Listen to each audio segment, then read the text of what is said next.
Como estaba diciendo en la parte 1, llegó el día en el que una víctima escapó de manos de Ted Bundy. El 8 de noviembre de 1974, esta chica llamada Carol Darronch estaba en el centro comercial Fashion Place cuando Ted Bundy se le acercó. Él le dijo que alguien había intentado robar en su coche, en el de ella, y le mostró una placa falsa de policía. Entonces le dijo que le acompañara a ver si faltaba algo en su coche. Ella lo acompañó hacia su coche y vio que no faltaba nada. Entonces él le dijo que si podía acompañarlo a la estación de policía para que pusiera la respectiva denuncia a este intento de robo. Ella aceptó y fue con Ted hacia su coche y se subió con él. Le ordenó que se pusiera el cinturón de seguridad, pero ella dijo que no. Una vez en el coche de Ted, él intentó ponerle unas esposas a Carol y ella empezó a forcejear con él. Entonces Ted cogió su barra de hierro que siempre tenía, su palanca, para darle a la cabeza a Carol y dejarla inconsciente, pero ella agarró la palanca al vuelo antes de que le diera en la cabeza. Después de esto, abrió rápido la puerta del coche y salió corriendo. Una hora después de esto, Ted, agitado y sudoroso, fue a Beaumont High School en Utah, donde el club de teatro de allí, de la escuela, estaban interpretando una obra. Él se acercó a una estudiante y parece que también se le acercó a una profesora, pidiéndoles que salieran y le acompañaran afuera a identificar un coche, pero ellas rechazaron ir con él. Una estudiante que estaba en esta obra de teatro llamada Debbie Kent, de 17 años, salió en medio de la obra porque tenía que ir a buscar a su hermano, pero nunca llegó a recoger a su hermano y nunca se la volvió a ver.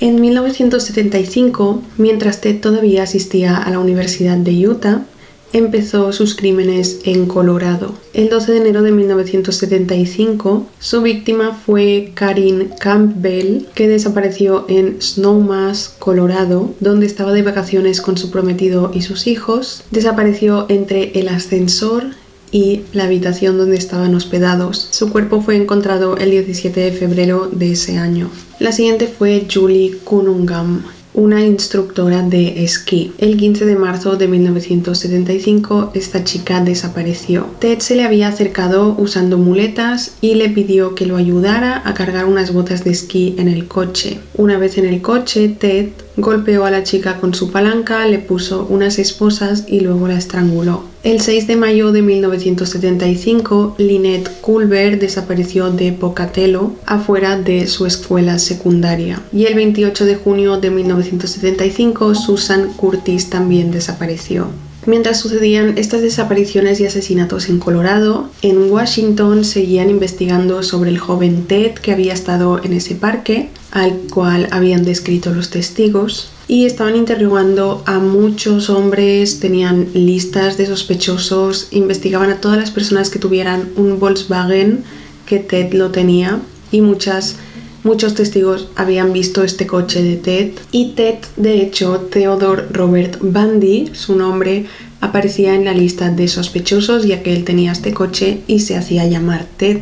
Pero entonces el 16 de agosto de 1975 en la estación de policía llegó una llamada sobre un arresto en Utah. Y este era el arresto de Ted Bundy. Ted Bundy fue arrestado el 16 de agosto de 1975 en Salt Lake City por no detenerse ante un policía quien lo había parado. En su coche encontraron un pasamontañas, una palanca, las esposas, bolsas de basura, un picahielos y otras herramientas. Ted durante el interrogatorio dijo que el pasamontañas era para esquiar y que había encontrado esas esposas en una basura y se las había quedado. Un detective pudo conectar las desapariciones de algunas jóvenes con Ted y registró el apartamento de Ted, bueno, su casa. En su casa encontraron un folleto de la estación de esquí donde había desaparecido Karin Campbell. Hicieron un juicio que duró una semana y Ted Bundy fue declarado culpable de intento de secuestro de Carol Darronch, esa que se había escapado, y sentenciado a 15 años de prisión y fue extraditado a Colorado para ser allí juzgado. Pero entonces pasa lo siguiente. El 7 de junio de 1977 estaban preparando una audiencia por el juicio del asesinato de Karin Campbell y Ted Bundy fue llevado al juzgado del condado de Pitkin en Aspen, y durante un receso de la corte le permitieron a Ted Bundy visitar la biblioteca de derecho del juzgado porque él convenció al juez para participar en su propia defensa. Para quien no lo sepa, Ted Bundy hizo de su propio abogado, hizo del juicio un show, de sus juicios hizo un show. Entonces le permitieron ir a la biblioteca para estudiar su defensa. Una vez en la biblioteca, cuando un guardia de seguridad salió un momento a fumar, Ted saltó del edificio, de la ventana de la biblioteca, desde un segundo piso y escapó. Al saltar, Ted se torció el tobillo y empezó a correr y luego a caminar tranquilamente por un pueblo que iba hacia Aspen Mountain. Llegó a la cima de la montaña y allí descansó en una cabaña abandonada que encontró, y cuando llevaba 6 días prófugo, el 13 de junio, robó un coche que encontró por la montaña, por las cercanías, y empezó a conducir hacia Aspen cuando agentes de policía lo detuvieron al reconocerlo y lo devolvieron a prisión. Ted estaba entonces de nuevo bajo custodia, pero mientras empezó a planear su siguiente plan de escape. Él estaba en la cárcel en ese momento de Glenwood Springs, Colorado, donde estaba esperando su juicio. Él adquirió una sierra para metales que supuestamente se la compró a otro preso y consiguió $500 en efectivo. Durante 2 semanas, Ted estuvo cortando las soldaduras que fijaban una pequeña placa de metal del techo donde se encontraba la luz, y estuvo haciendo dieta para adelgazar todo lo posible y poder escapar por el hueco.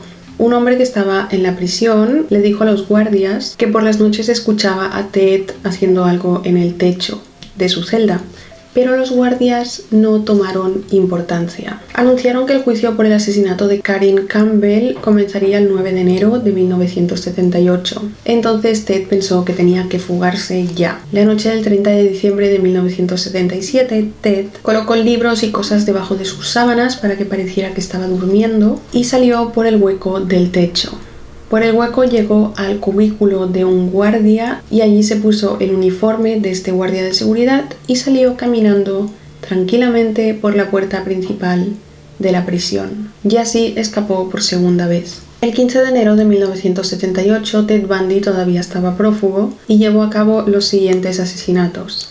Ese día, 15 de enero, por la madrugada, aproximadamente a las 3 a.m., entró en la casa de una hermandad llamada Chi Omega de la Universidad Estatal de Florida. Una vez dentro, golpeó y estranguló a Lisa Levy y a Margaret Bowman. Además, a Lisa Levy la agredió sexualmente. También golpeó a 2 chicas más que se encontraban dentro de la hermandad Chi Omega. Estas eran Karen Chandels y Katie Kleiner, pero ellas no murieron asesinadas. Salió de la hermandad Chi Omega después de cometer estos asesinatos y entró en una casa que había a unas cuadras de distancia, donde golpeó e hirió de gravedad a otra estudiante llamada Cheryl Thomas. Y ya pasamos al que sería el último asesinato que cometería Ted Bundy, que también fue su víctima más joven. El 9 de febrero de 1978, Ted Bundy viajó a Lake City, Florida. Las autoridades estaban investigando los asesinatos de las estudiantes de la hermandad Chi Omega y en ese momento recibieron un nuevo reporte. Una niña de 12 años llamada Kimberly Diane Leach había desaparecido sin dejar rastro a plena luz del día mientras iba a la escuela. La policía y toda la gente de allí empezaron a buscar por el área, pero no encontraban a Kimberly. Entonces un hombre de la localidad dijo haber visto a un hombre caminar con una niña sujetada del brazo hacia una camioneta blanca y que pensó que eran padre e hija, pero en realidad se trataba de Ted secuestrando a Kimberly. 2 meses después de la desaparición de Kimberly, encontraron su cuerpo en un prado cerca del parque Swan River. La autopsia reveló que Kimberly fue violada y golpeada antes de ser asesinada. El 12 de febrero, Ted robó un Volkswagen Beetle y empezó a conducir hacia el oeste de California. El 15 de febrero, poco después de la 1 a.m., un oficial de policía llamado David Lee detuvo el coche en el que viajaba Ted Bundy en un control policial, verificó la placa y vio que el coche era robado. El policía detuvo a Ted y lo llevó a comisaría. Pero Ted en comisaría presentó una identificación de otro chico al cual le había robado la identidad tiempo atrás cuando se fugó de prisión, pero lo pudieron identificar a partir de las huellas dactilares y vieron que se trataba de Ted Bundy. Así que Ted Bundy fue trasladado a prisión de nuevo. En junio de 1979 empezó el juicio por los asesinatos de las chicas de la hermandad Chi Omega. Ted Bundy hizo de los juicios un espectáculo, siendo su propio abogado, e incluso él interrogaba a los testigos. Entre los testigos había una chica llamada Nita Neri, quien era miembro de Chi Omega. Dijo que el día de los asesinatos de sus dos compañeras, ella estaba regresando hacia la casa cuando vio a Ted Bundy salir de allí, así que pudo identificarlo y pudieron ligarlo con los asesinatos de Chi Omega. Además, Ted Bundy también había mordido a Lisa Levy en la nalga izquierda, dejándole la marca de sus dientes. La policía tomó con moldes para dientes la dentadura de Ted Bundy, que fue comparada con la dentadura de la fotografía de la nalga de Lisa Levy, y vieron que coincidía, era la dentadura de Ted, así que fue declarado culpable de los cargos y condenado a muerte. Tras confirmar la sentencia de muerte, el juez le dijo a Ted que era una tragedia para el tribunal ver a tal desperdicio de persona. Le dijo que era un joven brillante, inteligente, que hubiera sido muy buen abogado, pero que lamentablemente escogió otro camino. Luego, en 1980, Ted fue juzgado por el asesinato de Kimberly Diane Leach, esta chica de 12 años, su última víctima, y mientras se celebraba el juicio, Ted Bundy le propuso matrimonio a una ex compañera suya de trabajo llamada Carol Ann Booney, que ella estaba testificando. Y ella aceptó. O sea, en la sala del tribunal, mientras interrogaban y juzgaban a Ted, él pidió matrimonio a una mujer y ella aceptó. O sea, imaginar, ¿no? Carol y Ted se casaron. Ella aceptó casarse con un asesino en serie que había matado y torturado a mujeres mientras estaba siendo juzgado por matar a una niña de 12 años.